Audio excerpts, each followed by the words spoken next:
कुछ राज्यों में कोरोना क्यों ज़्यादा फैलता है, और आम हमारे जो साथी लोग हैं, जिन लोगों से बात करते हैं, इंटरेक्ट करते हैं, उनके मन में भी यही सवाल होता है।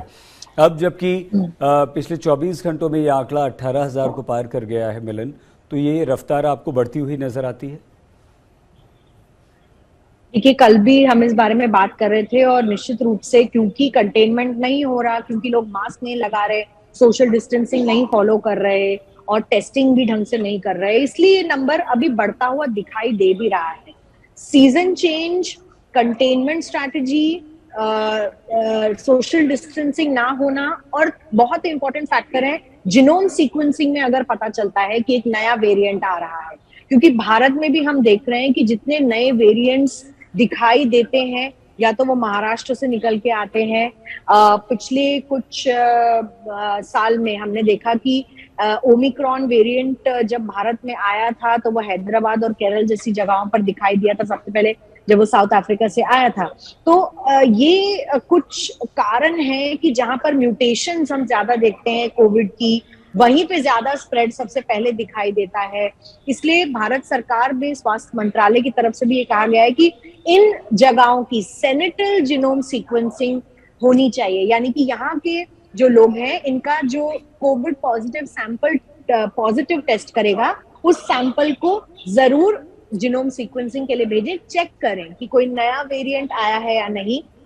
क्योंकि अभी हम दोनों जब बात कर रहे हैं भारत में, तो अमेरिका में कम से कम 36% से ज्यादा जो केसेस हैं BA.5 के हैं। ये ओमिक्रॉन का 5वां जो सब लीनियज है, 1 2 3 4 5, और उसकी वजह से हो सकता है, क्योंकि इंटरनेशनल ट्रैवल पूरी तरह खुला हुआ है, अंतरराष्ट्रीय स्तर पे लोग ट्रैवल कर रहे हैं, फ्लाइट्स ले रहे हैं, तो भारत में भी एक नया वेरिएंट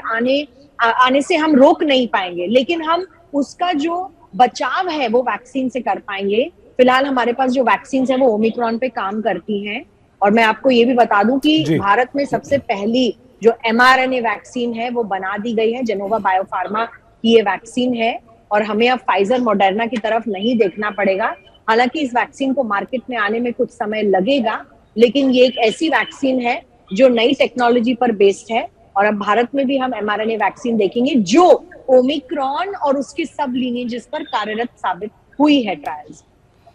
मिलन, दुनिया में क्या हाल है? फ्रांस, इटली, चाइना, ऑस्ट्रेलिया, यहाँ कोरोना की स्थिति क्या है? South Africa? ये बहुत अच्छा सवाल आपने पूछा, और क्यों मैं बता दूं, क्योंकि अभी हम देख रहे हैं कि कोरोना भारत में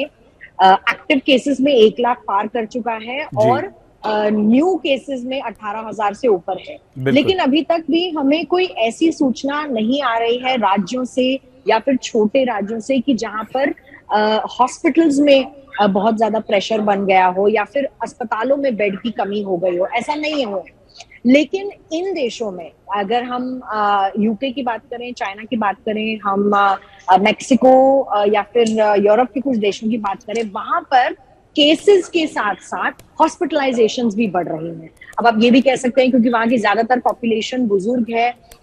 एवरेज एज इंडिया में कम है, बाहर लोगों की एवरेज एज भी ज्यादा है, तो जिनको कोविड हो रहा है वो इस एज ब्रैकेट में है, बीमारियों के तहत जो जूझते हैं। लेकिन बाहरी कंट्रीज में इस वक्त हमें केसेस भी बढ़ते दिख रहे हैं और अस्पतालों में दाखिले भी बढ़ते हुए दिख रहे हैं। भारत में अभी तक फॉर्चुनेटली ऐसा नहीं हुआ है, लेकिन कब तक ये स्थिति बनी रहेगी इस पर जो है एपिडेमियोलॉजिस्ट और डॉक्टर्स अपनी नजर बनाए हुए हैं।